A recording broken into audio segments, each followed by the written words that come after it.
Escola dominical, feita pra mim, pra você. Espaço pra crescer e a Bíblia conhecer, sempre junto com você. Escola dominical, feita pra mim, pra você. Espaço pra crescer e a Bíblia conhecer, sempre junto com você. Graça e paz a todos que nos acompanham aqui no canal Palavra Viva e Fiel. Vamos para o estudo da 5ª lição da revista CPAD, Os Inimigos do Cristão. O nosso texto áudio está em Gálatas capítulo 5, versículos 25 e 26. Se vivemos no Espírito, andemos também no Espírito. Não sejamos cobiçosos de vanglórias, irritando-nos uns aos outros, invejando-nos uns aos outros. A verdade prática nos fala que na jornada da fé há inimigos que tentam nos atrapalhar: o diabo, a carne e o mundo. Mas em Cristo somos mais do que vencedores. A nossa leitura bíblica em classe começa em Romanos capítulo 6, a partir do versículo 11 até o 14. Assim também, vós considerai-vos como mortos para o pecado, mas vivos para Deus em Cristo Jesus nosso Senhor. Não reine, portanto, o pecado em vosso corpo mortal, para lhe obedecerdes às suas concupiscências. Nem tampouco apresenteis vossos membros ao pecado por instrumentos de iniquidade, mas apresentai-vos a Deus como vivos dentre os mortos, e os vossos membros a Deus como instrumentos de justiça. Porque o pecado não terá domínio sobre vós, que não estáis debaixo da lei, mas debaixo da graça. Prosseguimos para a primeira carta de João, capítulo 2, a partir do versículo 15. Não ameis o mundo, nem o que no mundo há. Se alguém ama o mundo, o amor do Pai não está nele. Porque tudo que é no mundo, a concupiscência da carne, a concupiscência dos olhos e a soberba da vida, não é do Pai, mas do mundo. E o mundo passa e a sua concupiscência, mas aquele que faz a vontade de Deus permanece para sempre. Na introdução do comentário, lemos que na jornada da vida cristã, nos deparamos com perigos que ameaçam a trajetória do nosso caminho para o céu. Nela encontraremos 3 inimigos que buscam nos atrapalhar: o diabo, a carne e o mundo. O diabo e o mundo estão do lado externo, estão de fora da nossa trajetória. A carne, porém, está do lado de dentro. É a nossa natureza pecaminosa. Vamos estudar então sobre esses 3 inimigos. O primeiro deles é o diabo. O diabo é real. Embora existam hoje grupos religiosos que digam: o diabo somos nós mesmos, o diabo não existe, o diabo é cada um de nós, mas a Bíblia mostra o diabo como um ser real. As ações de Satanás aparecem em Gênesis, primeiro livro de Crônicas, Jó, Salmos, Isaías, Ezequiel, Zacarias. Então, em todos eles, o diabo ele não é uma personificação, ele é uma entidade real, ele é um ser pessoal. Já o Novo Testamento mostra a atuação do diabo de forma muito mais intensa. Ele aparece cerca de 25 vezes das 29 passagens dos evangelhos em que Jesus menciona. Em seu ministério, Jesus atesta que Satanás é real, é um ser real. Ele não é simplesmente a nossa mente entorpecida, não. Ele é uma entidade real. A descrição de Satanás. Para muitas pessoas, no imaginário popular, Satanás é um ser todo vermelho, com chifres, pés de bode, uma cauda pontiaguda, fedendo a enxofre. Porém, a Bíblia não o descreve assim. Essa imagem, na realidade, veio do imaginário católico medieval. O catolicismo medieval é o grande responsável por juntar figuras de vários deuses e deusas da Europa Ocidental e colocá-los todos ali na figura de Satanás. Porém, a Bíblia não dá uma descrição dele, não fala como é a sua aparência. Nos tempos recentes, nós encontramos profetas e visionários que pretendem ter uma visão, dar uma descrição dele. Por exemplo, uma conhecida escritora de outro grupo religioso paralelo, Ela descrevia o diabo como um ser muito alto, bonito, uma testa larga. Então, coisas desse tipo que não estão nas Escrituras. A Bíblia não dá uma descrição deles. Mas o que ela fala sobre ele é que ele é um ser espiritual, que pertencia a uma ordem angelical, a dos querubins. Era o maior de todos eles. Era, digamos assim, o primeiro querubim. Em Judas, versículo 9, por ele pertencer a uma ordem elevada, está registrado que o arcanjo Miguel contendeu com Satanás a respeito do corpo de Moisés, ou seja, Satanás queria tomar o corpo de Moisés. A Bíblia não nos relata para quê.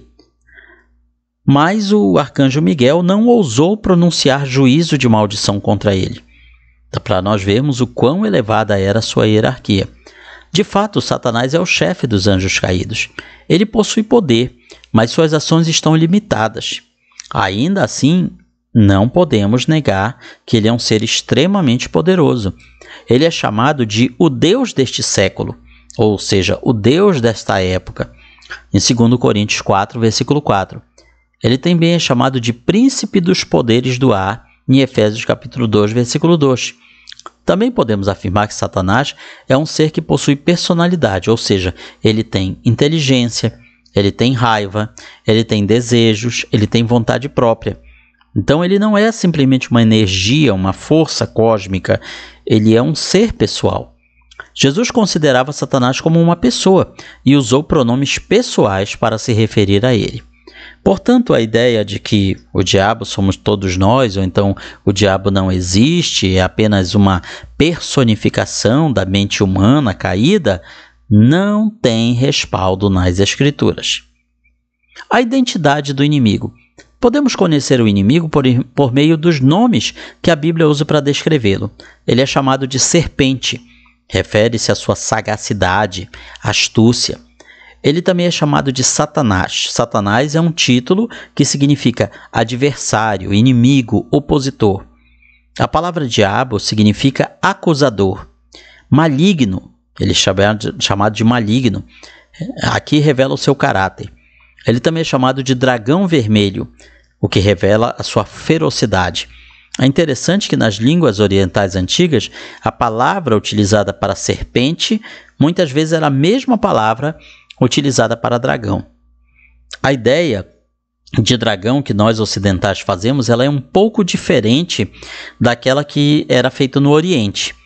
No Oriente, podemos observar pelos mitos chineses e japoneses, o dragão ele era praticamente uma cobra, uma serpente.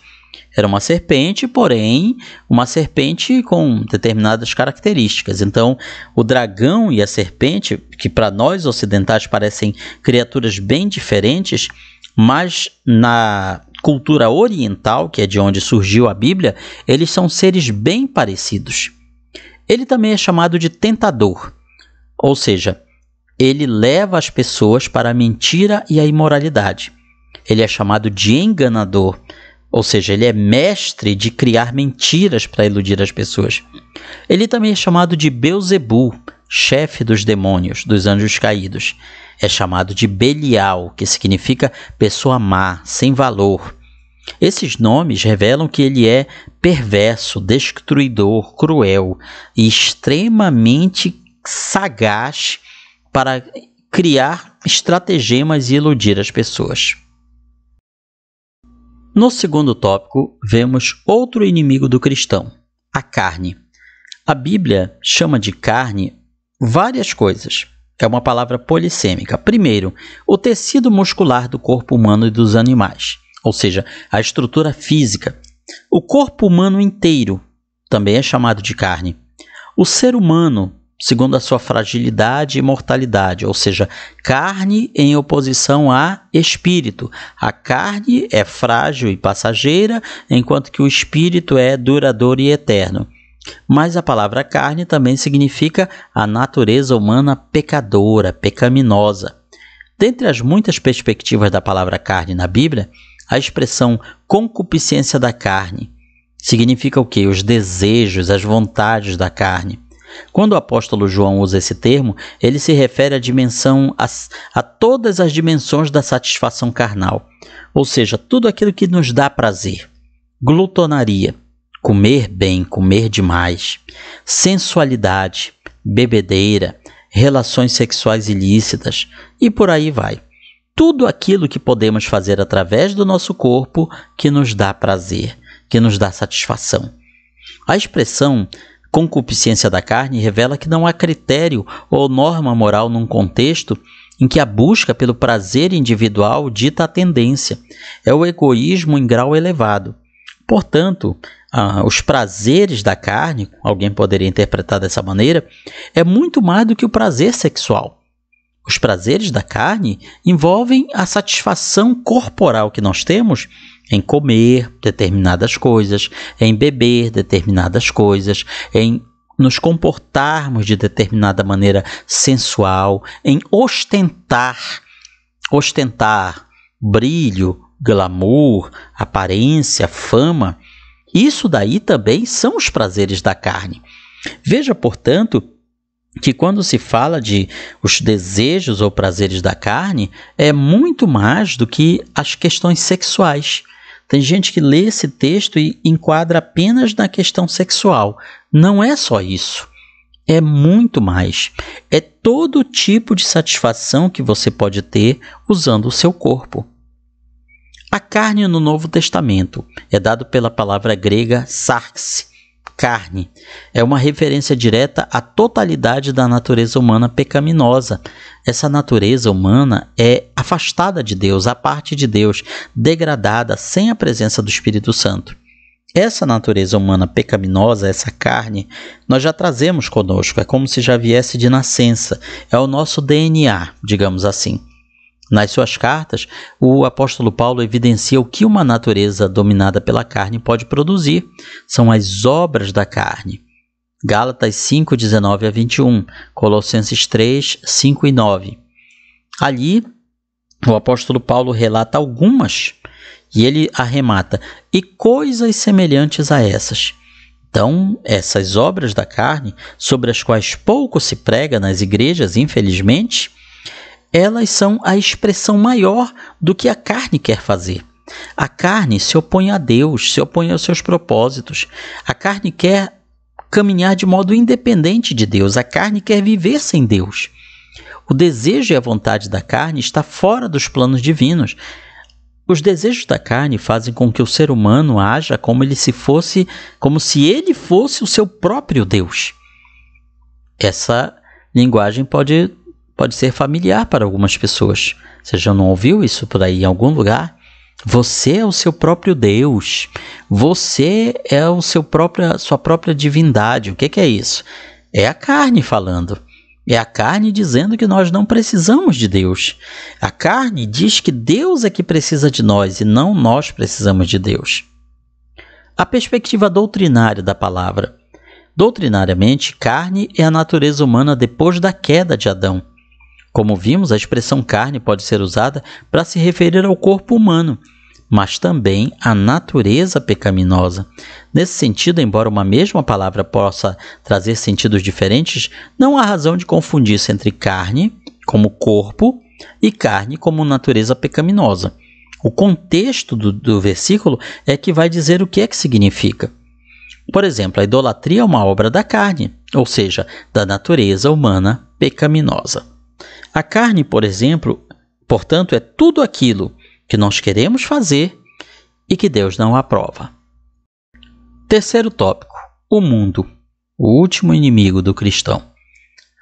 A palavra mundo na Bíblia é a tradução de outras palavras gregas e hebraicas que têm pelo menos 5 significados. Primeiro, a terra, o mundo onde nós vivemos. Segundo significado, o conjunto das nações conhecidas. Seria como dizer todo mundo. A raça humana, todas as pessoas. O universo é outro significado de mundo, no sentido de cosmos, universo, tudo além do nosso planeta. E por último, aqueles que se opõem a Deus. Esses que se opõem a Deus têm o diabo como chefe, mesmo que não saibam, e eles vivem na impiedade. O que é impiedade? É o não piedade. Os que servem a Deus vivem na piedade. Os que são rebeldes contra Deus vivem na impiedade. De um modo geral, a Bíblia usa a palavra mundo para descrever duas grandes realidades. Primeiro, o planeta que nós vivemos, este mundo físico. Segundo, as pessoas que vivem de maneira afastada de Deus. A passagem de 1 João 2,15, quando fala para não amarmos o mundo, a ideia é não amar essa sociedade separada de Cristo, essa sociedade que se manifesta contrariamente a Deus, pois está dominada pelos vícios mais infames e cujas ações não condizem com a vontade de Deus. Na epístola, esses vícios são classificados em 3 níveis. Primeiro, concupiscência da carne, os prazeres da carne. Segundo, concupiscência dos olhos e a soberba da vida. Vamos falar um pouco mais sobre esses 3 níveis de vícios. Primeiro, a concupiscência da carne. O que é isso? Tem a ver com a natureza humana completamente dominada pelo pecado, corrompida, decaída, que usa o corpo para tudo aquilo que não agrada a Deus, para fins maléficos e imorais. Então veja que vai muito além do que simplesmente as relações carnais, sexuais. Envolve, como nós já falamos antes, o que bebemos, o que nos alimentamos, o que comemos, o que nós vestimos, como nós usamos os nossos bens materiais, os desejos da carne, o que a carne quer fazer para se satisfazer. Isso até tem a ver com algo chamado hedonismo, que é uma das grandes doutrinas ou diretrizes dessa época, e que diz mais ou menos o seguinte: se te faz feliz, não é errado. Faça. Não se reprima. Faça aquilo que você tem vontade de fazer, aquilo que te satisfaz, aquilo que te dá prazer. Faça. Não importa se os outros vão achar certo ou errado, mas faça. Isso é a concupiscência da carne. E a concupiscência dos olhos? Aqui, alguém poderia dizer, mas isso já não está embutido na carne? Os olhos têm a ver com a nossa mente, a nossa imaginação. A nossa mente ela não depende só do visual para criar situações e pensamentos. A nossa mente ela consegue criar desejo pelas coisas pecaminosas que são oferecidas pela mídia, pela música, filme, literatura, a arte para ceder aos desejos carnais. Os nossos olhos são uma ferramenta muito poderosa. Dos nossos sentidos, talvez a visão seja um dos mais importantes para nós. Nós somos seres visuais. Embora nós tenhamos o olfato, o tato, a audição, porém a visão é o nosso sentido predominante. Claro que existem animais, criaturas que enxergam bem melhor que o ser humano, porém aquilo que nós vemos, ela tem um impacto muito grande na nossa vida. Então, o desejo dos olhos, o que nós queremos ver, o que nós queremos nos satisfazer através do nosso olhar. E último, a soberba da vida. O que é isso? Esse nível de vício expressa a autoglorificação do homem e da mulher, claro, no pecado. Ou seja, a pessoa se satisfaz, se sente o tal, se exalta por causa dos seus pecados. Isso mostra egoísmo, vanglória, ateísmo. É o homem da atualidade desprezando o Criador em oposição deliberada. E alguém poderia pensar, isso acontece apenas com os ímpios, com os descrentes? Infelizmente não. Há muitos que se dizem crentes que têm esta soberba da vida nos seus corações. Não só nos seus corações, mas em suas atitudes. Agem como se Deus dependesse deles e não o contrário. No último item nos fala sobre vencer o mundo. Como podemos vencer o mundo? O mundo aqui é um sistema carnal que age sob o controle do maligno, que busca nos remover do caminho que leva ao céu, por meio de várias ferramentas. Ideologias anticristãs. Ideologias não é somente algo político, social. Ideologias são crenças, estilos de vida, pensamentos, estilos de vida que não glorificam a Deus e formas contrárias aos valores do Evangelho. Outros evangelhos que, na verdade, não é o Evangelho de Cristo. Para vencer essas investidas é preciso ter uma vida cheia do Espírito. Se estivermos cheios do Espírito, nada mais terá lugar em nós. Já estaremos tão cheios do Espírito de Deus que não terá lugar para outras coisas. É preciso também viver plenamente em Cristo Jesus, fazendo a vontade de Deus. Quando fazemos a vontade de Deus e abandonamos a nossa vontade, os nossos desejos carnais, materiais, eles não têm para onde ir. Eles não têm como se satisfazer, porque a vontade de Deus os atropela totalmente. Sendo assim, precisamos nos sujeitar a Ele, a Deus, resistir ao diabo, pois temos a sublime promessa que ele, o diabo, fugirá de vós, fugirá da nossa vida. Conclusão. O apóstolo Pedro nos adverte a respeito do plano do inimigo de nos tragar. Ele compara o diabo como um leão que está ali escondido no meio das moitas, esperando alguém mais fraquinho para que possa atacar. Alguém que ficou para trás, alguém que não está andando com o rebanho. Essas pessoas são presa fácil para o diabo. Isso com o objetivo de destruir a obra realizada por Cristo em nossas vidas. Ele quer enfraquecer a nossa caminhada rumo aos céus. A ação diabólica é feita mediante os ataques do inimigo. Então, para não ceder aos seus ardis, precisamos viver constantemente sob a presença do Espírito Santo, preparados e fortalecidos para tudo em Deus.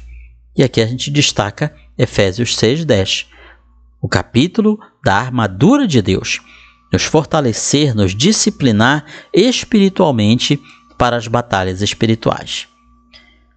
Dessa forma, aqui trazemos a você o resumo da nossa 5ª lição da revista CPAD desse trimestre, lição dos adultos.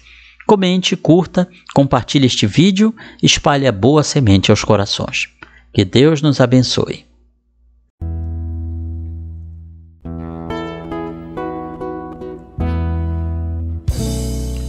Findou-se o tempo de estudo da escola dominical. Boa lição aprendemos do nosso Pai Celestial. Despede-nos, Jesus Cristo, em tua paz e amor, e nos concede para sempre o teu celeste favor. Aos visitantes e amigos agradecemos também. Que a paz de Deus reine em todos, e até domingo que vem. E até domingo que vem. E até domingo que vem.